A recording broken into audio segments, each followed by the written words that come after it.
नमस्कार विद्यार्थी मित्रांनो, good evening all of you. तर येणारी महाराष्ट्र सेट एक्झामिनेशन 2023 साठी आपण प्रिपरेशन करत आहोत. त्यासाठी आपण ICT ह्या युनिटला सुरुवात केलेली आहे. त्यामध्ये डिजिटल इनिशिएटिव्ह किंवा डिजिटल उपक्रम काय काय आहेत, जे की गव्हर्नमेंट असेल, इन्स्टिट्यूशन्स असेल यांच्याद्वारे केलेले आहेत इन हायर एज्युकेशन. ओके. उच्च शिक्षणामध्ये जे उपक्रम केलेले आहेत त्यावरती डिस्कशन आपण ऑलरेडी केलेलं आहे. त्याचा सेकंड पार्ट आजच्या लेक्चरमध्ये आपण पाहणार आहोत. काय काय इनिशिएटिव्ह घेतलेले आहेत, काय काय उपक्रम केलेले आहेत, काय काय एक स्टेप्स घेतलेले आहेत, जे की हायर एज्युकेशनला आणखीन डेव्हलप करता येईल, है ना. उच्च शिक्षण आपल्या भारतामध्ये आणखीन डेव्हलप करता येईल, आणखीन अपग्रेड करता येईल.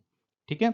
तर त्यासाठी काय काय इनिशिएटिव्ह आहेत, कुठले कुठले इन्स्टिट्यूशन्स आहेत, ठीक आहे, ते आपण आजच्या लेक्चरमध्ये डिस्कस करणार आहोत. सो सर्वांनी लेक्चर शेवटपर्यंत पाहायचं आहे. त्यासोबतच जे विद्यार्थी नवीन आहेत त्यांनी आताच्या आत्ता व्हिडिओला लाईक करायचं आहे आणि सबस्क्राईब करायचं आहे. ठीक आहे. तर लेक्चर सुरू करण्याआधी अत्यंत महत्त्वाची सूचना मी तुम्हाला सांगू इच्छितो मित्रांनो. येणारी जी महाराष्ट्र सेट एक्झामिनेशन आहे 2023 मार्च 26 ला होणार आहे. त्यासाठी आपल्याकडे पेपर 1 चा फुल कोर्स अवेलेबल आहे. पेपर 1 साठी बॅचेस आपली अवेलेबल आहेत. नवीन बॅच लवकरच आपली सुरू होणार आहे पेपर 1 साठी. सो सर्वांनी लवकरात लवकर जॉइन करायचं आहे आणि आपली प्रिपरेशन स्टार्ट करायचं आहे. ओके. तर या बॅच मध्ये आपल्याला काय काय मिळणार आहे, तर 50 मॉक टेस्ट मिळणार आहे, जी की unit wise previous year plus एक्सपर्ट्सने बनवलेले तुमच्या प्रिपरेशनसाठी यामध्ये मॉक टेस्ट असणार आहेत. त्यानंतर संपूर्ण अभ्यासक्रमावरती तुम्हाला नोट्स मिळणार आहेत. मराठी असेल किंवा इंग्लिश असेल, दोन्हीही लँग्वेजमध्ये तुम्हाला नोट्स मिळतील. त्यासोबतच व्हिडिओ लेक्चर्समध्ये तुमचे overall concepts, overall topics of all the units, सर्व युनिटचे टॉपिक्स त्यामध्ये कव्हर होतील लाईव्ह. त्यानंतर तुम्हाला प्रॅक्टिससाठी MCQs आणि PYQs असे भरपूर मिळणार आहेत. तर तुमचं प्रिपरेशन आणखीन स्ट्रॉंग होईल, आणखीन बूस्टअप होईल. ओके. सो मित्रांनो, लवकरात लवकर जॉइन करायचं आहे, तुमच्या प्रिपरेशनला स्टार्ट करायचं आहे. नवीन बॅचमध्ये तुम्ही जॉइन व्हाल तर तुमचं जे लेक्चर्स, नोट्स वगैरे जे आहेत ते आणखीन चांगल्या प्रकारे प्रिपेअर होईल. ठीक आहे. जॉइन करण्यासाठी काय करायचंय, तर या नंबरवरती WhatsApp मेसेज किंवा WhatsApp कॉल करायचा आहे किंवा ॲप्लिकेशनच्या थ्रू सुद्धा तुम्ही जॉइन करू शकता, ज्याची लिंक मी तुम्हाला दिलेली आहे डिस्क्रिप्शन बॉक्स आणि कमेंट बॉक्समध्ये सुद्धा. ठीक आहे. आणि मित्रांनो, मी तुम्हाला एक गॅरंटी देतो, की तुम्ही जर हा कोर्स जॉइन कराल, सिरियसली हा मटेरियल फॉलो करून तुम्ही स्टडी कराल, तर तुमची जे मार्क्स आहेत पेपर 1 साठी ते मोर दॅन 80 असणार आहेत. ठीक आहे. म्हणजे तुम्ही पेपर 1 मध्ये 80 पेक्षा जास्त मार्क्स मिळवणार म्हणजे मिळवणारच. ओके. आणि तुमचा जर हा फर्स्ट अटेम्प्ट असेल, तर तुम्ही क्वालिफाय होणार म्हणजे होणारच, ही माझी श्युरिटी आहे. ओके. त्याचप्रमाणे पेपर 2 तुम्हाला जॉइन करायचं असेल, तर पेपर 2 साठी सुद्धा आपल्याकडे कोर्स अवेलेबल आहे. तुमचा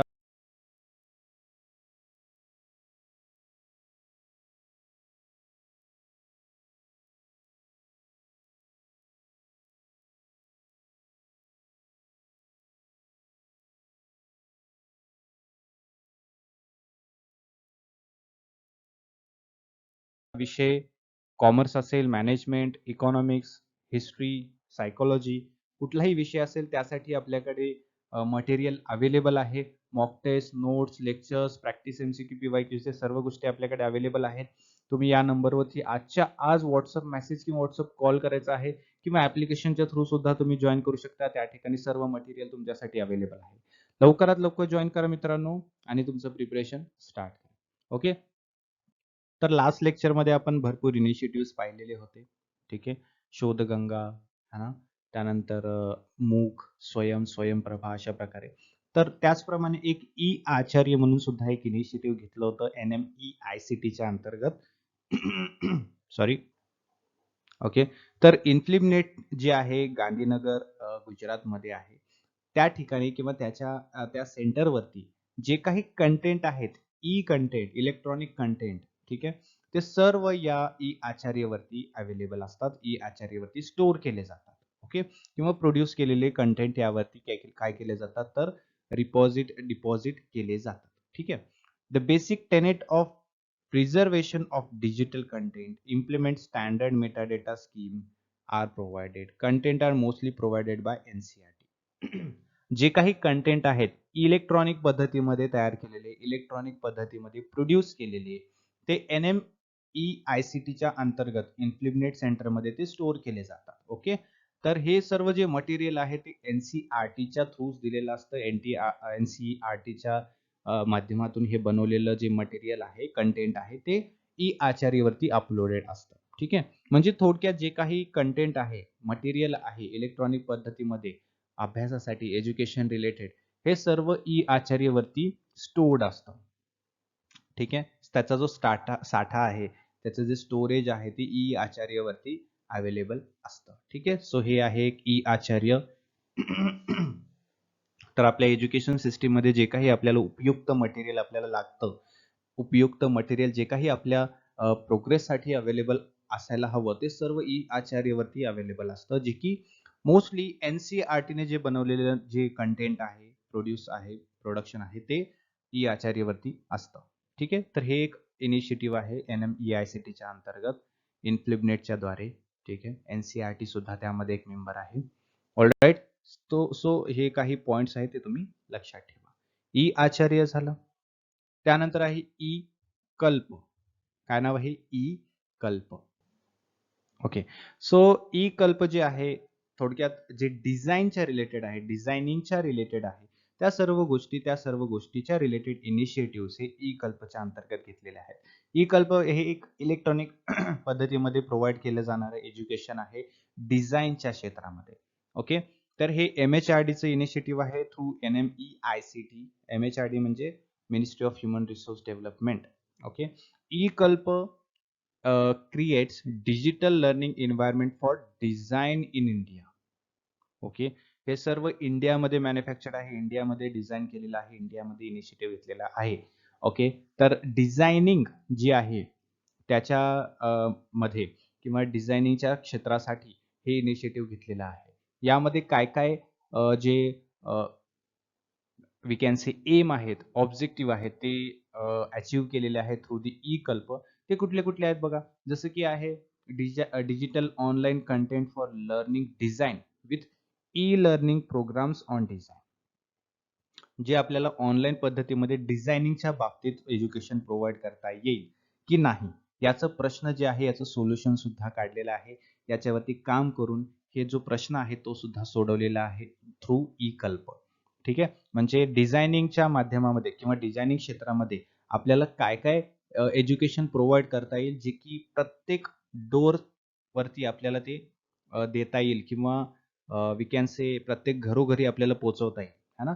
ते घरोघरी कसं पोहोचवणार, तर ऑनलाईन पद्धतीमध्ये. ऑनलाईन इज अ प्लॅटफॉर्म, जे की प्रत्येक क्षेत्रामध्ये प्रत्येक जागी आपल्याला पोहोचवता येतं. राईट, सो कल्प हे एक असे इनिशिएटिव्ह आहे जे की कोणी विद्यार्थी असतील त्यांना डिझायनिंगच्या क्षेत्रामध्ये एज्युकेशन घ्यायचं आहे, डिझायनिंगच्या क्षेत्रामध्ये त्यांना स्कोप आहे, है ना, किंवा आवड आहे, तर त्या क्षेत्रामध्ये त्यांना ऑनलाईन पद्धतीमध्ये शिक्षण मिळवता येईल थ्रू कल्प.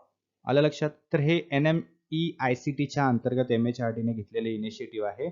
ओके, त्यामध्ये हा जो एक ऑब्जेक्टिव्ह आहे की ऑनलाईन पद्धतीमध्ये डिझायनिंगच्या क्षेत्रातलं सर्व एज्युकेशन प्रोव्हाइड करता येईल, ते फुलफिल झालेलं आहे. त्यानंतर सेकंड ऑब्जेक्टिव्ह काय आहे, तर digital design resource database including the craft sector. जे क्राफ्ट सेक्टर आहे, क्राफ्टिंग ज्याला आपण म्हणतो, है ना, हस्तकला, या क्षेत्रामध्ये जे मटेरियल आहे, जो डेटाबेस आहे, तो डिजिटल पद्धतीमध्ये किंवा रिसोर्सेस जे आहेत ते डिजिटल पद्धतीमध्ये सर्वांना प्रोव्हाइड करता येतील, असा एक यांचा इनिशिएटिव्ह होता, ऑब्जेक्टिव्ह होता. तो सुद्धा फुलफिल करता आलेला आहे थ्रू दिस इनिशिएटिव्ह कल्प. ओके, आलं लक्षात? तर आता क्राफ्टच्या रिलेटेड काही मटेरियल्स आहेत किंवा डेटाबेस आहे, है ना, डिजिटल डिझाईन रिसोर्स डेटाबेस मध्ये, त्याला DDRD असं म्हटलं तरी चालेल. ठीक आहे, तर ते सुद्धा इनिशिएटिव्ह जे आहे ते सक्सेसफुल झालेलं आहे.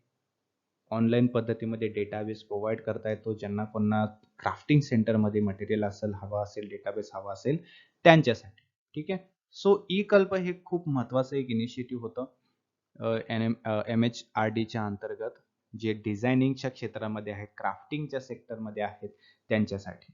ओके, पुढे बघा आणखीन काय काय ऑब्जेक्टिव्ह होते याचे जे की फुलफिल झाले. तर social networking for higher learning with collaborative learning space for design, है ना. उच्च शिक्षणामध्ये जे सोशल नेटवर्किंग डिझायनिंग असते, है ना. त्यासाठी सुद्धा इनिशिएटिव्ह घेतलेला आहे थ्रू ई कल्प. ओके. सोशल नेटवर्कवरती काही डिझायनिंग, काही पोस्ट असे डिझाइन केले जातात. मार्केटिंगमध्ये सुद्धा त्याची गरज असते, है ना. सो ह्याची डिझायनिंग, याची कला सुद्धा जी आहे ती ई कल्पच्या द्वारे याचं एज्युकेशन जे आहे ते प्रोव्हाईड केलं जातं, है ना. म्हणजे कोणाला जर डिजिटल मार्केटिंग, डिजिटल डिझाइन, है ना, हे शिकायचं असेल, तर ई कल्प हे एक क्षेत्र आहे ज्यामध्ये तुम्ही ऑनलाईन माध्यमातून हे जी एज्युकेशन आहे ते घेऊ शकता. आलं लक्षात. त्यानंतर पुढे बघा, digital inputs for products of national mission in education through ICT, NMEICT ज्याला आपण म्हणतो, है ना. यामध्ये काय आहे, डिझाइन इनपुट्स, है ना, डिझाइनचे रिलेटेड जे काही इनपुट्स आहेत ते NMEICTच्या अंतर्गत याचं काय केलेलं आहे, इनिशिएटिव्ह घेतलेला आहे, ज्यामध्ये ऑल मटेरियल्स जे आपण प्रोव्हाईड करतो ई कल्पच्या अंतर्गत ते या ठिकाणी अवेलेबल आहेत. ओके. सो ई कल्प एक खूप मोठा इनिशिएटिव्ह आहे through the MHRD and NMEICT, ज्यामध्ये डिझायनिंगच्या क्षेत्रामध्ये कोणाला जर एज्युकेशन पाहिजे असेल किंवा काहीही मटेरियल्स हवे असतील तर हे एक ई कल्प इनिशिएटिव्ह आहे. Okay. So next initiative is FOSSEE, the free and open source software for education, right? This initiative is taken by the IIT Bombay, and this FOSSEE is doing the work that is providing open source software in educational institutions. That website is available on here. You can see here. ठीक आहे. तर हे जे initiative आहे हे IIT बॉम्बेने घेतलेलं एक initiative आहे, ज्यामध्ये की कॉन्फरन्सेस असतील किंवा ट्रेनिंग असेल, काही अवेअरनेस प्रोग्राम्स असतील, टेक्स्टबुक मधले काही असे क्वेश्चन्स असतील की जे की विद्यार्थ्यांना त्याचं आन्सर्स अवेलेबल नसतं, तर त्याचं एक आन्सर्स किंवा त्याचं एक we can say solved examples standard books मधले त्या ठिकाणी अवेलेबल असतात FOSSEE वरती. ठीक आहे. तर FOSSEEची जी वेबसाईट आहे त्या या ठिकाणी आहे, त्यावरती जाऊन जर तुम्ही व्हिजिट कराल तर तुम्हाला आणखीन चांगलं त्यावरती समजेल की FOSSEE जे इनिशिएटिव्ह आहे IIT बॉम्बेच्या थ्रू घेतलेलं, हे किती इम्पॉर्टंट आहे. ठीक आहे. तर यामध्ये भरपूर असे इम्पॉर्टंट गोष्टी आहेत जे की आपल्या हायर एज्युकेशन मध्ये जे भरपूर गरजेचं आहे. ओके. ते या ठिकाणी अवेलेबल आहे. जसं की इन्स्ट्रक्शनल मटेरियल्स आहेत, है ना. ट्रेनिंग्स आहेत, स्पोकन ट्युटोरियल्स जे की भरपूर इम्पॉर्टंट आहेत इन कम्युनिकेशन सेक्टर, है ना. त्यानंतर डॉक्युमेंटेशन आहे, अवेअरनेस प्रोग्राम आहे, कॉन्फरन्स, ट्रेनिंग वर्कशॉप्स आहेत. या सर्व गोष्टी तुमच्या स्किल्स डेव्हलपमेंटला इम्पॉर्टंट असतात. So that's why this initiative for by the IIT Bombay is very important in higher education sector, right? Next one is e-Vidwan. e-Vidwan हे रिसर्चर्स किंवा सायंटिस्ट यांच्याकडून घेतलेलं इनिशिएटिव्ह आहे. यामध्ये काय काय डेटाबेस अवेलेबल असतो, तर जे रिसर्च अँड डेव्हलपमेंटच्या रिलेटेड असेल, सायंटिफिक डेटा अवेलेबल असेल, अकॅडमिक इन्स्टिट्यूशन्स मध्ये जे काही वर्किंग फॅकल्टी मेंबर्स आहेत, है ना, जे की सायंटिस्ट आहेत किंवा रिसर्चर्स आहेत, है ना, यांच्याकडून घेतलेलं हे इनिशिएटिव्ह आहे ई-विद्वान. ओके. Let's discuss. विद्वान किंवा e-Vidwan is the premier database of profiles of scientists and researchers, okay, and other faculty members working at leading academic institutions, or we can say other R&D organizations, म्हणजे research and development organisations, जे की teaching आणि research मध्ये involved आहेत in the India, है ना. या ठिकाणी काय सांगितलंय, जे की सायंटिस्ट आहेत किंवा रिसर्चर्स आहेत किंवा वर्किंग फॅकल्टी मेंबर्स आहेत, जे की मोठ्या मोठ्या लर्निंग अकॅडमिक मध्ये किंवा लर्निंग इन्स्टिट्यूशन्स मध्ये किंवा रिसर्च अँड डेव्हलपमेंट ऑर्गनायझेशन मध्ये इन्व्हॉल्ड आहेत, है ना, इंडियाच्या. त्यांनी घेतलेलं हे इनिशिएटिव्ह आहे किंवा त्यांच्यासाठी घेतलेलं हे इनिशिएटिव्ह आहे, ज्यामध्ये की रिसर्च रिलेटेड, सायन्स रिलेटेड गोष्टी ज्या आहेत किंवा मटेरियल्स जे आहेत ते या ठिकाणी अवेलेबल आहेत. ठीक आहे. So anyone who is a teacher, who is scientist, who is going to conduct a research in a particular topic, है ना, त्यांच्यासाठी हे ई विद्वान जे इनिशिएटिव्ह आहे, इलेक्ट्रॉनिक इनिशिएटिव्ह और we can say digital initiative, हे खूप फायदेशीर आहे, खूप महत्वाचं आहे आणि प्रोग्रेसिव्ह आहे त्यांच्यासाठी जे की रिसर्च करणार आहेत. Okay, so e Vidwan is very important in higher education. Next आहे लेखिका. 2007 मध्ये हे इनिशिएटिव्ह घेतलं होतं लेखिका नावाचं.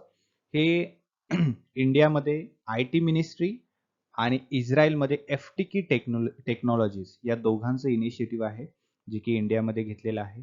ठीक आहे. यामध्ये काय इनिशिएटिव्ह आहे किंवा काय यामध्ये प्रोव्हाईड केलं जातं, तर computer related literacy, computer related knowledge plus इंडियामध्ये असे व्यक्ती ज्यांना इंग्लिश बद्दल थोडंसं माहिती पुरवण्यासाठी हे घेतलेलं इनिशिएटिव्ह आहे. ठीक आहे, उपक्रम आहे. It was developed by the centre for the development and advanced computing, ज्याला शॉर्टमध्ये CDAC असं म्हटलं जातं. ठीक आहे. CDAC याचं लॉंग फॉर्म लक्षात ठेवा. याचं सुद्धा ॲब्रिव्हिएशन बद्दल सुद्धा क्वेश्चन्स आपल्या एक्झामिनेशन मध्ये विचारले जातात. ठीक आहे, तो CDAC हे लक्षात ठेवा. तर CDACचं ही इनिशिएटिव्ह आहे, ज्यामध्ये इंडियाची आय-टी मिनिस्ट्री आणि इस्रायलची एफटीके टेक्नॉलॉजीज मध्ये झालेला हे करार आहे, ॲग्रीमेंट आहे, ज्यामध्ये इंडियामधील कॉम्प्युटर रिलेटेड लिटरसी किंवा ज्ञान प्लस इंग्लिश बद्दल ज्ञान हे प्रोव्हाइड केले जातं. ठीक आहे. सो लेखिका, ई विद्वान, ई आचार्य या सर्व गोष्टी तुमच्या एक्झामिनेशन रिलेटेड खूप महत्वाच्या आहेत. या सर्व गोष्टी तुम्ही एकतर लिहून घ्या किंवा तुम्ही स्क्रीनशॉट काढलं तरी चालेल. All right. So this is the digital initiative in India through the NMICT, through the researchers, through the government. All right. Now let's discuss a few questions related to the digital initiatives. ठीक आहे. यानंतर आपण हे काही questions तुमच्या टॉपिकला understanding साठी आहेत. यानंतर आपण वेगळा लेक्चर घेणार आहोत, ज्यामध्ये आपण विविध प्रकारचे क्वेश्चन्स जे डिजिटल इनिशिएटिव्हचे असतील किंवा तुमच्या ॲब्रिव्हिएशन्स वरती असतील ते आपण घेणार आहोत. ठीक आहे. तर बघूया काही क्वेश्चन्स. BYOD जे आहे, it is a content of digital initiative in higher education in India. म्हणजे BYOD जे आहे हे एक इंडियामधलं इनिशिएटिव्ह आहे, परंतु त्याचं लॉंग फॉर्म काय आहे हे आपल्याला विचारलंय. मग ते BYODचं बी युथफुल ऑन डिजिटल आहे, बाय युअर ओन डिव्हाइस आहे, ब्रिंग युअर ओन डिव्हाइस आहे, की be your self on digital असं आहे. ठीक आहे. तर 10 सेकंड मध्ये तुम्हाला उत्तर द्यायचंय. 10 सेकंड मध्ये सर्वांनी कमेंट बॉक्स मध्ये उत्तर द्यायचंय. ठीक आहे. BYOD चा लॉंग फॉर्म या ठिकाणी काय असू शकतो. All right. हे आपल्या टॉपिक अंडरस्टँडिंग साठी आहे. Okay, BYOD. सो BYOD जे आहे हे एक इनिशिएटिव्ह आहे, डिजिटल इनिशिएटिव्ह आहे हायर एज्युकेशन मध्ये, जे की इंडियामध्ये घेतलेलं आहे. तर त्याचं जे लॉंग फॉर्म आहे ते आहे ब्रिंग युअर ओन डिव्हाइस. बघा, BYOD म्हणजे काय, तुमचे स्वतःचे उपकरण आणा किंवा ब्रिंग युअर ओन डिव्हाइस, जे की तुमच्या वर्क प्लेसवरती तुमचे स्वतःचे उपक्रम जसं की लॅपटॉप है ना, कॉम्प्युटर हे तुमचं स्वतःचं जे आहे ते तुमच्या कामासाठी वापर करा किंवा तुमच्या कामाच्या ठिकाणी घेऊन या आणि त्यावरती काम करा. जो डेटा आहे, जी काही लागणार आहे गोष्टी ज्या आहेत डिजिटल पद्धतीमध्ये ते तुम्हाला प्रोव्हाइड केले जातील, परंतु जे उपक्रम यंत्र जे आहे ते तुम्ही तुमचं स्वतःचं घेऊन यायचं आहे. असा हा एक इनिशिएटिव्ह होता इंडियामध्ये. प्रत्येक कंपनीमध्ये हा लागू केला होता. ठीक आहे. बघा, याला एखाद्याच्या वैयक्तिक मालकीचे डिव्हाइस वापरण्याची परवानगी मिळाल्याऐवजी अधिकृतपणे प्रदान केलेले डिव्हाइस वापरणे आवश्यक आहे. ठीक आहे. तर यामध्ये वेगवेगळे इनिशिएटिव्ह आहेत. ठीक आहे. हे अधिकृतपणे प्रदान केलेलं वेगळा उपक्रम आहे. ब्रिंग युअर ओन डिव्हाइस हे म्हणजे तुमचे स्वतःचं उपक्रम आणा, हे एक इनिशिएटिव्ह आहे. ब्रिंग युअर ओन टेक्नॉलॉजी हे एक उपक्रम आहे. ब्रिंग युअर ओन फोन हे एक उपक्रम आहे. ब्रिंग युअर ओन PC हे एक उपक्रम आहे.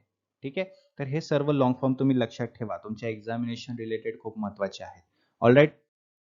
पुढचा प्रश्न बघा. Sarathi is a web portal dot dot dot dot dot. Sarathi हे एक वेब पोर्टल आहे. ठीक आहे, वेबसाईट आहे.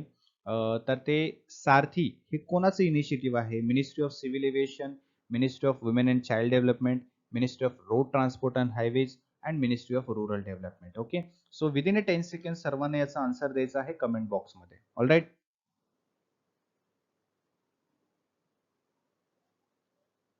सारथी हे इनिशिएटिव्ह कोणाचं आहे?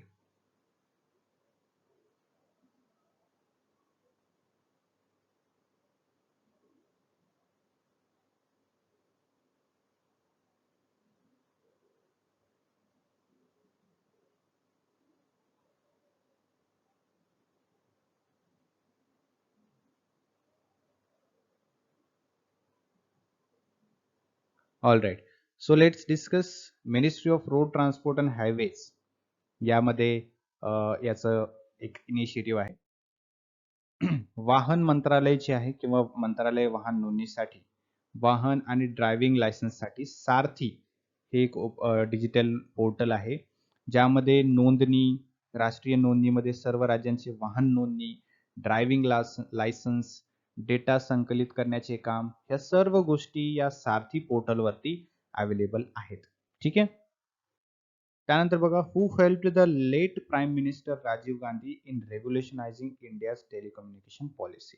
इंडियामध्ये जे टेलिकम्युनिकेशन पॉलिसी जी होती त्यामध्ये त्याला बनवण्यासाठी किंवा त्याच्यामध्ये उपक्रम घेण्यासाठी कोणी हेल्प केलं होतं? राजीव गांधी यांना. ठीक आहे. ऑप्शन्स तुमच्या समोर आहेत, ए बी सी डी. त्यापैकी कुठलं ऑप्शन राईट असेल हे तुम्ही तुमच्या कमेंट बॉक्समध्ये सांगायचं आहे. All right. ओके, सो चुकलं तरी काही हरकत नाही, परंतु याचा राईट आन्सर आहे सॅम पित्रोदा.